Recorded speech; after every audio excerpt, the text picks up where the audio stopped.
Revolver Underground. Hey, what's going on, guys? It's EROCK Revolver Underground doing another Skype interview, and I'm here with Stephen Campbell, and he's from the Upset Victory. What's going on, man? Hey man, how you doing? Good. Yeah, just getting ready to go to a writing session. Actually, we're writing the follow-up release to Wall Street, and which came out at the first of the year, and just getting ready to start writing again. Rock and roll. Well, tell us a little bit. Tell us a little bit about what's happened this year for you guys. Well, it's been a crazy year. It really has. This time last year, we had signed with a label in California called Authentic Artists. Mm-hmm. And then at the first of the year, we signed a licensing deal with a company also in California called Gas Can Music. Mm-hmm. And basically what happened was they gave us, like I said, essentially a licensing deal for Wall Street. So Wall Street came out at the first of the year. It's our 7th studio release. And we recorded it in Orlando at Starlight Studios with a producer by the name of Brock Berryhill and an engineer and his business partner, Evan Kaufman. And we've been promoting that pretty much all year. And we played Bunbury Music Festival over the summer. Bands like Fun and 21 Pilots and the National were on that bill. And then we also celebrated our 7-year anniversary as a band. Jeez. By headlining our hometown at the Madison Theater. So, and then we shot our 3rd music video for the single Fake This off Wall Street. So it's been kind of a busy year, but exciting. Man, that is, it's jam-packed right there. Well, okay, so being that you've been in the band for 7 years, I mean, obviously you guys have probably been playing before that, but just the past 7 years, what are some of the changes that you've seen in the music industry that are maybe good or bad, but some of the things that you've seen kind of move you to a different direction, or have you do other things? What have you seen so far?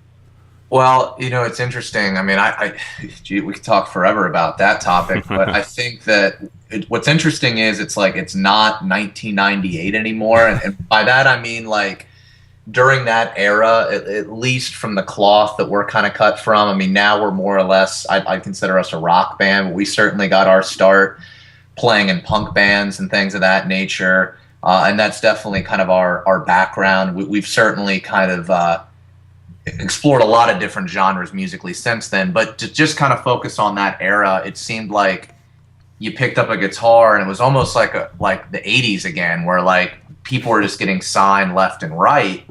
And all you had to do was kind of pile in a band and go from there. But what's interesting is the climate has changed, and it's almost like you can get signed from being a kid in Alaska and having 1 million YouTube hits, and the next thing you know, you got maybe a potential record deal.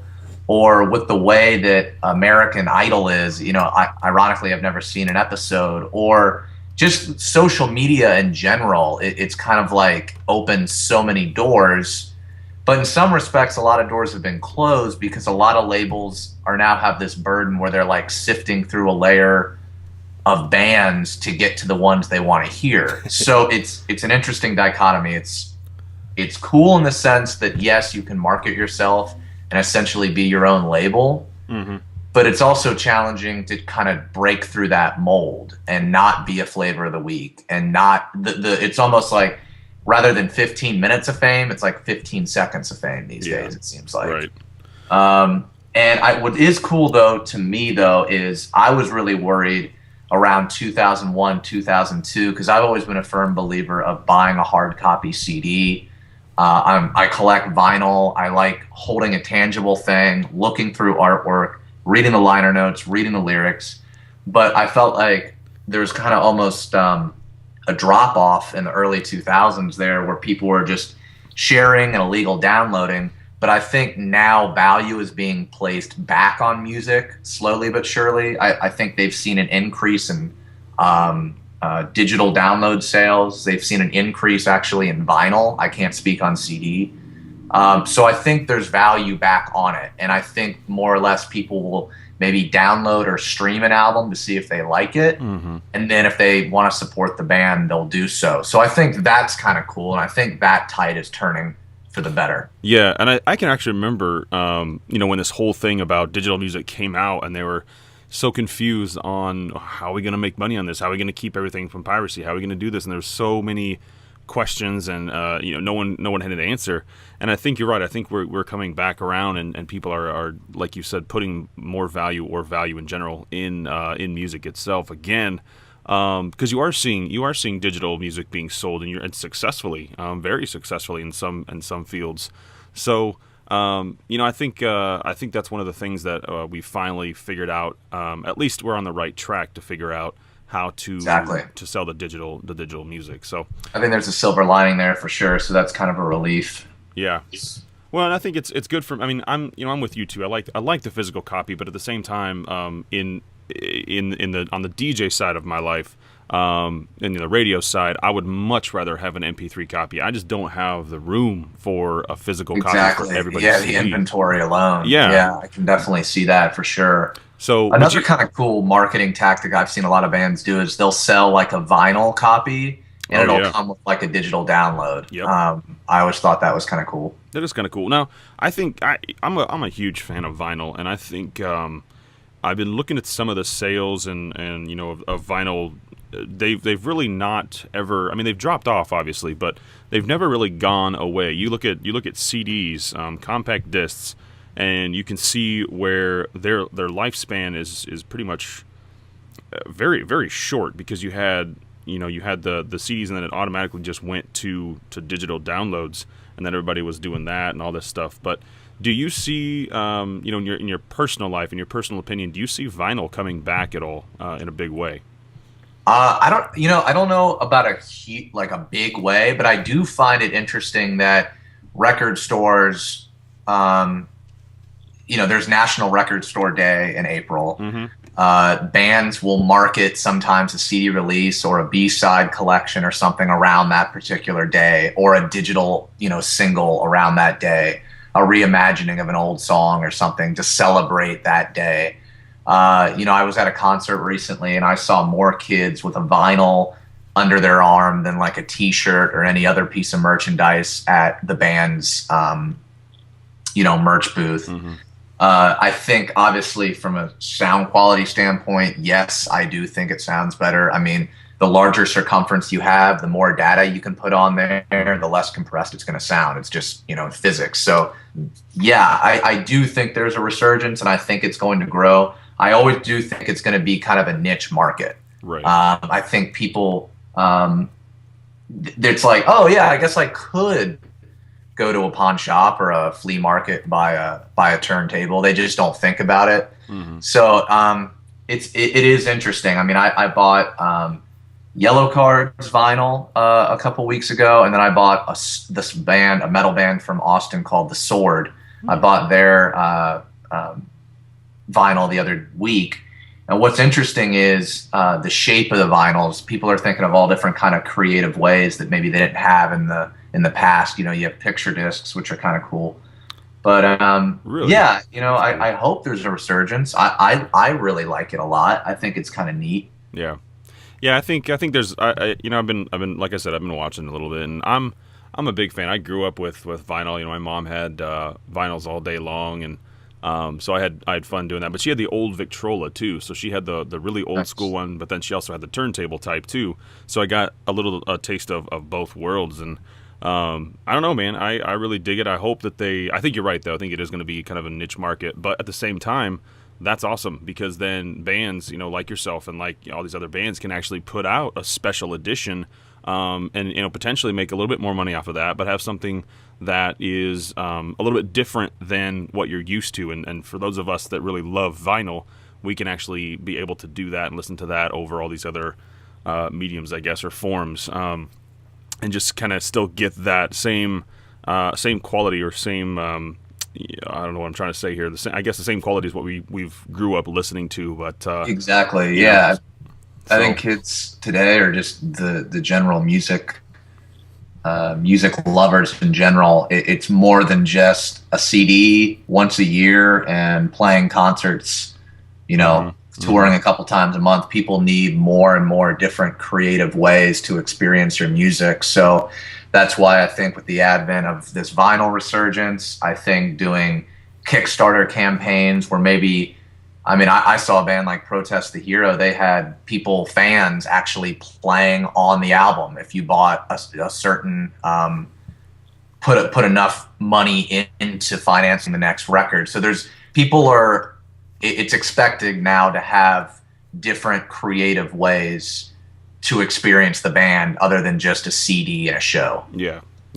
I think that's cool too, because there's so many. I feel like we're all on some sort of ADD right now, because we all have ADD, because there's so many different ways that we have to capture someone's attention in order to just simply get them to look at what we're doing. There's so many different ways that we have to do things these days in order to just simply get that one sale, that you kind of have to do everything that you can just to maintain, I think. Oh yeah, absolutely. You brought up a few minutes ago like the shows like American Idol and things like that. I'm gonna give you my opinion on them, but then I want to hear your genuine opinion. Sure. I'm with you. I've actually never seen an episode of American Idol. I've seen the clips and stuff, but I've never actually been drunk enough to sit through one of those. In The Voice, you got there's some that are better than others, but I have never been a fan of those things. In my opinion, and I'm probably gonna get letters and emails and Twitter things about this, but in my opinion, I think those shows really, really, really lower the bar for all musicians, because the labels are gone. So I think this is where these are replacing the labels. They're just coming in and saying, oh yeah, here's this template, do this and we'll make you huge, which is fine if you want to do that. But right. I think for the most part, I don't know. I've never been okay with any of those things, and again, I've seen just bits and pieces of it, but I've never been drawn into it. I just don't like it. What do you honestly think about that? I mean, at the end of the day, I can't sit here and say one way or another what people should do in order to, quote, make it, or right. what their margin or definition of success is. I mean, more power to you. I mean, You see, what's her name? Cassidy Pope, who was in a band called Hey Monday and then blew up to be now an independent pop country crossover solo artist. So good for her. That's awesome. She's making it. It just kind of depends. I mean, there's that like meme of Dave Grohl floating around on Facebook where it's like he goes on this tirade that's anti, all these audition shows. I guess I kind of take the middle road where it's like whatever you do it as long as you're happy and passionate about what you're doing. Then I guess that's all that matters. But for me personally, yeah, it is kind of odd to do it by that way. Now I get, it's like who's to say what's good and what isn't. I mean, if bands, and a lot of bands probably, if they were like on the world stage at the inception of their careers on national television, and the first time they've ever performed was in basically to 1 million viewers, and they bombed, I'm sure a lot of artists would bomb too. So, and it's like, well, then would their careers ever start? So it's like you have three people basically telling you you're good or you're not good. Yeah. And I think that music is, kind of not that black and white. I think it's all subjective. I think, Bob Dylan's voice alone, would he really go to the next round on The Voice with Simon Cowell or whatever show that is? I don't know. Yeah.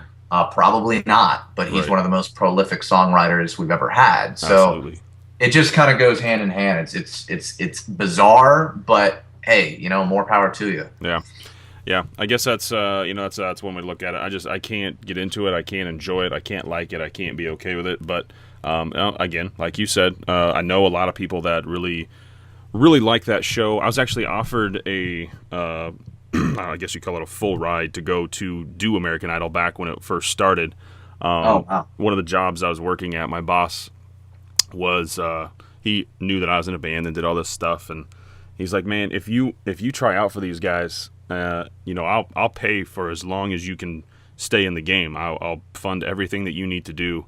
And I just turned around and I was like, nah, I'm good. I don't want to do that. And he just questioned me and over and over and over. I'm just like, it's not me, man. I don't like it. I don't want to do it. So, But I mean, yeah, I mean, there's a lot of people that do like it. There's a lot of people that it's obviously it's successful. So I just worry about the longevity of the artists because they're put in this template that really isn't going to be a longevity template. It's for the here and now, and that's what I'm worried about. Exactly. It's like you'll forever be known as that one contestant on that one show. Yep. I mean, every once in a blue moon, people break from that mold, but yeah, it is somewhat difficult. Yeah, absolutely. Well, let's move on to what's your perfect writing environment look like? It's weird. A lot of people are very not structured, but particular, I should say, about where and when and how and all that kind of stuff. I think when it comes to like a general idea, there is no right or wrong. I mean, there's been times where I've been out at a bar or before a sound check, and Frank will play a riff, and I'll bust out my cell phone quickly, run over to his amp, and be like, "What was that?" And he'll be like, "Oh, I don't know." Well, let's record it real quick. Or you'll have a lyric idea, and you'll run out of the bar and start pacing outside. People think you're a lunatic because you're talking to yourself, but I mean, it's the way to get things down. But what we do typically is get together at someone's house. We try and get out of the writing rehearsal space. We usually dictate and kind of keep that area where all the half stacks and all the gear. We try and get out of that area because we're there so much. Right. That's kind of reserved for like rehearsals for shows, full band environment. So basically what we'll do is we'll take a song, whether it be a melody idea or a basic riff, break it down to where it's just an acoustic guitar and Jason singing. And if it strikes a chord with us, no pun intended there, then I can only imagine what it's going to sound like in a full band environment, or even better when we get into the studio. Right. So that's kind of always been our mentality, like strip down, 3 chords and the truth, get to the nuts and bolts of the songwriting, get that basic structure. And if it's something that sticks there, then we bring it and do the whole band and add all the bells and whistles to it later. So everybody still kind of has a part in it, and they kind of put it all together, and then you decide good or bad. I guess that's a good way of putting it. Yeah, getting that basic structure down and really honing in on the song first, and then adding all the other kind of stuff later. Sure. Do you guys have any pre-show rituals that you like to do, or just get up on stage and make it happen? It kind of depends. Sort of a combination of both, I guess. Grab a bite to eat, maybe. Kind of do some vocal warm-ups, if a green room is available. And just get our mind right. But nothing, no crazy backstage rituals. I'm not like James Hetfield where I need to kick dirt for 20 minutes in the back room or something with my boots. Right. We're kind of, I guess, boring when it comes to that regard. Well, that's not a bad thing. You just get out there and make it happen. And I'm kind of the same way. I like to just get up on stage and make it happen. I mean, that's what I'm waiting for. I just want to get up there because that's where I feel most comfortable. So there's really nothing that I'm just simply anxious. I just want to get up there and make it happen. But some people have some weird things, like James Hetfield and things like that. But you never know. You never know. Do you guys prefer playing? Well, I guess I don't know if it's prefer is the right word, but do you like one or the other better? Do you like festivals or bars or just regular venues better, or does it matter?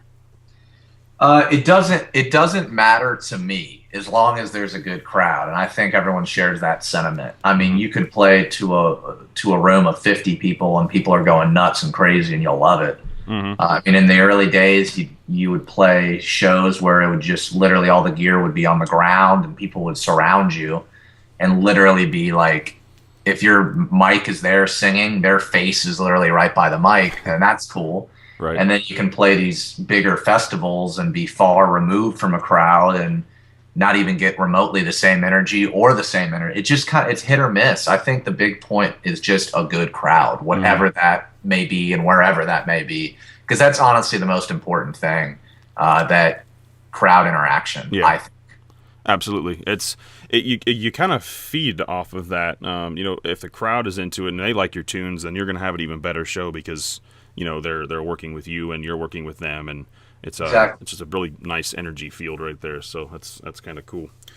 Okay, so as far as touring goes, you guys, when you guys get ready, okay, so we're getting ready to go on tour. We've thought this out. Let's put this down on paper. What's the process for you guys when you first decide, okay, we're going on tour, to actually, making it happen? What's that process look like? Well, like any show, like you said, I mean, big, small, in between, series of shows, whatever you want to call it, it's basically, I guess it goes back to business 101. What's the market like? What are you doing there? What are your connections like? I can't give advice on every genre of music and what works best for some people versus another, but it's just, we're always too about just really mapping things out and being organized. I think our least favorite saying is we'll figure it out. Right. I think sometimes in life that may work, but when it comes time to it, it's like, that kind of like lackadaisical approach can only get you so far. You really do have to structure out your shows and just your itinerary in general. I think it's always a good idea to sit down in a group, map out what your goals are, short-term, long-term, medium-size, and go from there. If you feel that like Midwest is your market, then kind of corner that market, and then maybe next year expand. And it kind of goes back to the whole thinking of exponential growth. Targeting your audience in your area, your demographic, and then kind of expanding from there. So I think that plays a role in where and when to play shows and the consistency of those shows. And another interesting thing, going back to what we were talking about, how the landscape or the climate of music has changed. What's weird is, depending on your genre, you could tour just once a year, twice a year, if that, and still sustain a very nice, career in music and call that your career. And then there's bands that are kind of in the markets where you do have to tour constantly. So I always thought that was kind of interesting. It's almost like I had said, like YouTube. It's like there's people on YouTube that have amazing digital sales, and then when they try and go out and hit the road, it doesn't translate, or vice versa. Bands that make all their money touring and don't do that well with sales. So it's kind of the landscape in which musicians live in these days. Right. So that's kind of a test the waters and see which one you are. I mean, exactly. Well, there's a lot of things that I'm hearing about. One word comes to mind, and that's business. What was the mindset when you guys decided, well, this is no longer just a band; it is now a business, and we have to consider that. What was that like? I don't think there was ever like a discussion about it. It just was something we just had to figure out. It was just something we had to figure out. It's like, learning from your favorite bands, or talking to bands that you look up to, doing research on your own, seeing what works, experimenting with different business tactics, and going from there. I don't think, like I said, there's no right or wrong or black and white in, quote, making it anymore. Yeah. And it's just kind of what works for you. I read a lot of music business books, believe it or not. I listen to a lot of podcasts. I read a lot of blogs, and I kind of pick up tips about the business along the way, marketing your music, doing interviews, like, for example, getting your name out there on different radio as much as you can, even if you don't have a big label supporting you. And really just hitting like the online press hard, because like I said, social media is now so important.